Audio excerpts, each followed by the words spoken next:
Une file d'attente interminable pour accéder aux pistes de ski. À Saint-Lary-Soulan, dans les Pyrénées, les vacanciers profitent de l'enneigement exceptionnel du début d'année. La neige est excellente. Il y en a en abondance. Il y a ce qu'il faut cette année. On ne manque pas de neige. Super, nickel. Il fait beau, donc tout va bien. Dans cette station, il est tombé jusqu'à 2 mètres de neige en 48 heures. Une véritable aubaine, alors qu'un rapport de la Cour des comptes rendu public fin janvier condamne les plus petites stations des Pyrénées à la fermeture à cause d'un manque de fréquentation et d'un taux d'endettement trop élevé. Saint-Lary a gagné 10% de visiteurs en plus par rapport à 2014. 60 millions d'euros ont été investis pour développer la station. Pour le maire de la commune, l'existence des stations dans les vallées est essentielle.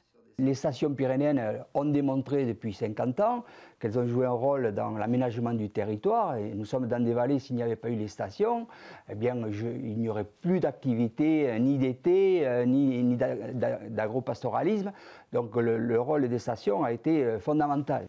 10 000 personnes travaillent dans les stations de ski des Pyrénées.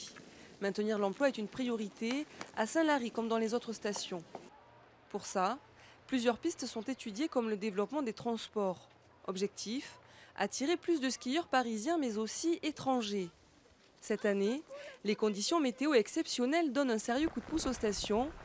Les vacanciers ont encore quelques jours de glisse devant eux pour en profiter.